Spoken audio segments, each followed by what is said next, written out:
ایک چھوٹے سے گاؤں میں حاجی کریم نام کا ایک بہت ہی غریب لیکن نیک دل انسان رہتا تھا۔ اس کے پاس نہ زمین تھی نہ دکان، بس ایک ٹوٹی ہوئی جھوپڑی، بوڑھی بیوی اور اللہ پہ اٹوٹ بھروسہ۔ حاجی کریم روز صبح فجر کی نماز پڑھ کر گاؤں کے باہر لگے کھجور کے پیڑوں کے پاس مزدوری کرنے چلا جاتا۔ کبھی کسی کے کھیت میں کام مل جاتا، کبھی کسی کے جانوروں کو چرا دیتا، جو ملتا اسی میں اللہ کا شکر ادا کرتا۔ ایک ٹھنڈی شام تھی، آسمان پر بادل چھائے ہوئے تھے۔ حاجی کریم دن بھر کی محنت کے بعد خالی ہاتھ گھر لوٹا۔ گھر میں بس تھوڑا سا سوکھا آٹا تھا۔ ابھی وہ سوچ ہی رہا تھا کہ آج بیوی کو کیا جواب دے گا، تبھی دروازے پر دستک ہوئی۔ دروازہ کھلا تو سامنے ایک اجنبی کھڑا تھا، پھٹے ہوئے کپڑے، تھکا ہوا چہرہ اور آنکھوں میں گہری اداسی۔ اجنبی نے کہا، بھائی میں مسافر ہوں، بہت بھوکا ہوں، اگر اللہ کے نام تھوڑا سا کھانا مل جائے۔ حاجی کریم ایک پل کے لیے چپ ہو گیا۔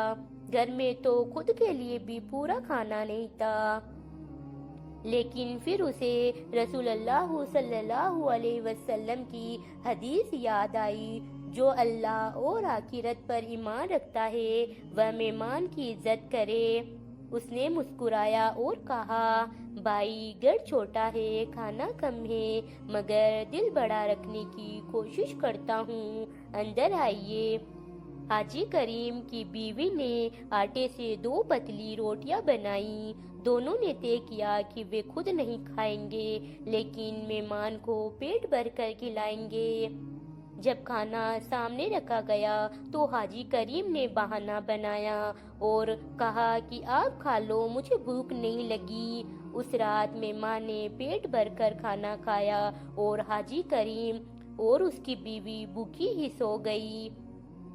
سوتے وقت حاجی کریم نے دعا کی، یا اللہ، ہم نے تیرے نام پر کسی کو کھلایا، ہماری اس چھوٹی سی قربانی کو قبول فرما۔ اسی رات حاجی کریم نے ایک عجیب سپنا دیکھا۔ اس نے دیکھا کہ آسمان سے نور اتر رہا ہے اور کوئی آواز کہہ رہی ہے، اے کریم، تو نے جس مہمان کو کھلایا وہ معمولی نہیں، تو نے انجانے میں اللہ کے فرشتے کی مہمان نوازی کی۔ حاجی کریم کی آنکھ کھل گئی، دل زور زور سے دھڑک رہا تھا۔ اس نے فجر سے پہلے ہی نماز پڑھی اور اللہ کا شکر ادا کیا۔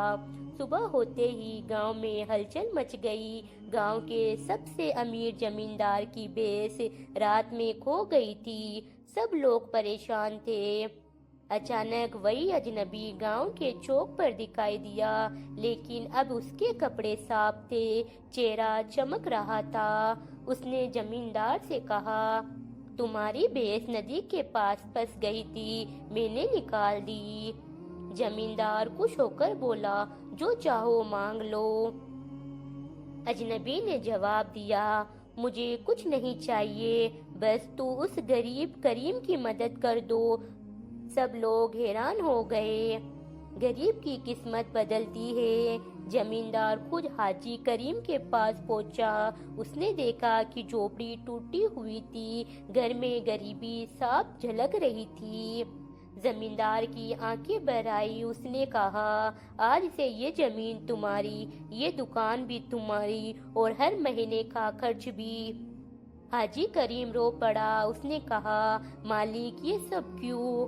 تبھی اجنبی مسکرا کر بولا، کیونکہ تم نے اللہ پر بھروسہ کیا اور بھوکے رہ کر بھی مہمان کو کھلایا۔ اتنا کہہ کر وہ اجنبی لوگوں کی آنکھوں کے سامنے غائب ہو گیا۔ گاؤں کے بزرگ بولے، یہ کوئی عام انسان نہیں تھا، یہ اللہ کا بھیجا ہوا فرشتہ تھا جو لوگوں کو پرکھنے آیا تھا۔ حاجی کریم زمین پر سجدے میں گر گیا، اس کی آنکھوں سے آنسو بہہ رہے تھے۔ سبق: مہمان اللہ کی رحمت ہوتا ہے، دینے سے انسان کبھی غریب نہیں ہوتا۔ اللہ کی مدد کبھی بھی کسی بھی روپ میں آ سکتی ہے۔ سچی نیت کی قدر اللہ ضرور کرتا ہے۔ کبھی کبھی جو ہمیں غریب لگتا ہے وہ اللہ کے سب سے قریب ہوتا ہے۔